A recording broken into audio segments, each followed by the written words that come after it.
Rose, professeure de mathématiques depuis 10 ans, était une femme lumineuse, déterminée et passionnée. Son amour des chiffres rivalisait uniquement avec une autre passion ancrée en elle depuis l'enfance, l'aviation.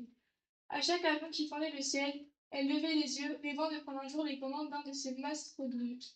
Aujourd'hui, Rose franchissait une nouvelle étape. Elle avait décidé de tout quitter pour devenir pilote d'avion chez Air France. Mais cette décision n'est pas sans obstacle. Rose avait rendez-vous avec une conseillère en orientation pour en discuter de son projet. Une femme d'un certain âge, sévère mais bien intentionnée, accueillit Rose avec un sourire poli et une pointe de réserve. Rose, votre projet est ambitieux et je ne doute pas que vous soyez capable de réussir. Cependant, il faut que nous soyons réalistes. Être pilote d'avion, c'est un métier très exigeant et, disons-le franchement, un domaine encore largement dominé par les hommes. Vous êtes certaine de vouloir vous engager là-dedans? Absolument. Je sais que ce sera pas facile, mais j'ai la détermination et les compétences pour y parvenir. Très bien, mais laissez-moi vous donner quelques arguments à considérer avant de prendre votre décision. Les contraintes physiques et psychologiques. Être pilote, ce n'est pas seulement piloter un avion. Il faut supporter de longues heures de vol, des décalages horaires constants et une grande pression mentale. Ces défis peuvent être très éprouvants et historiquement, ce sont des métiers où les hommes, plus résistants physiquement, ont mieux réussi à s'adapter. Les femmes n'ont-elles pas aussi prouvé leur endurance, notamment dans des métiers très exigeants comme la médecine ou l'armée? Peut-être, mais l'aviation, c'est encore différent.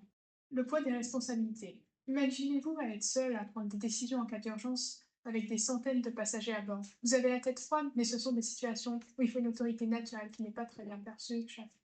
Les femmes peuvent avoir une autorité naturelle aussi forte que les hommes, parfois même davantage. Les préjugés ne définissent pas les compétences. Vous avez peut-être raison, mais cela m'amène à mon prochain point. Un milieu encore très masculin.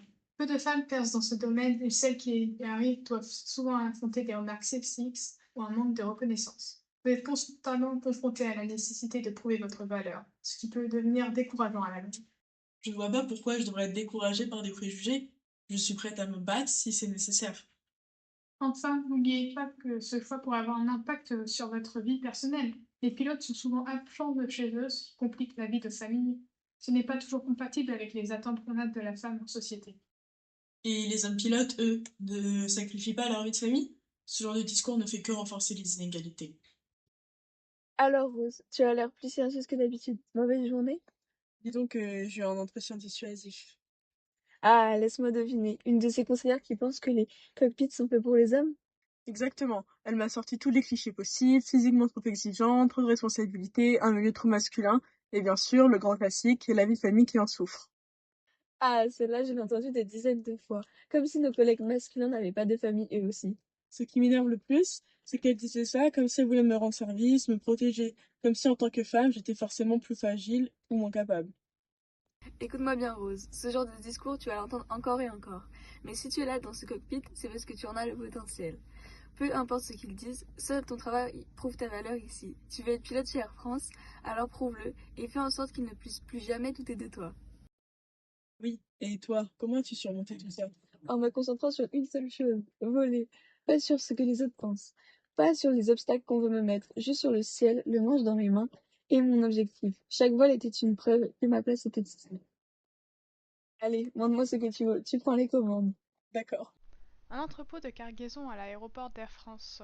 Xavier est en train de préparer les palettes de cargaison. Benoît et Lamia arrivent. Ah, encore une journée à déplacer des marchandises. Franchement, je me demande comment la a fait.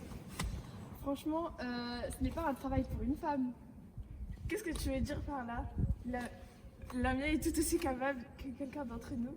Oui, mais tu sais, les femmes, elles ne sont pas faites pour ce genre de travail. Elles sont trop susceptibles, moins fortes, elles ont plus de chances de se faire mal. Ce n'est pas leur place ici. Excuse-moi Xavier, je ne suis pas d'accord. J'ai été formée comme les autres et je fais mon travail depuis des années. Je n'ai jamais eu de problème. Ma part ne se mesure pas à mon genre ou à ma personnalité. Ce n'est pas la première fois que tu dis ce genre de préjugés. Si les femmes veulent soulever des marchandises, alors elles ont leur place ici. Peut-être, mais je ne peux m'empêcher de penser que certains travaux exigent une force physique que les femmes n'ont pas. Et qui a dit que la force physique était le seul critère? Qui a dit que toi tu en es capable? C'est un travail d'équipe. Oui, en fait, la force n'est pas le seul critère. Il faut aussi s'entraider. J'avoue, je n'y avais jamais pensé. J'ai peut-être été un peu dure sur ce coup-là. Ça arrive à tout le monde d'avoir des stéréotypes. Mais nous pouvons tous apprendre et grandir. Exactement. Et tu sais quoi, Xavier? Si tu nous as donné le temps d'apprendre à connaître tes collègues avant de parler. Tu as raison. Je vais essayer d'ouvrir mon esprit. Après tout, on est tous ici pour faire un travail important.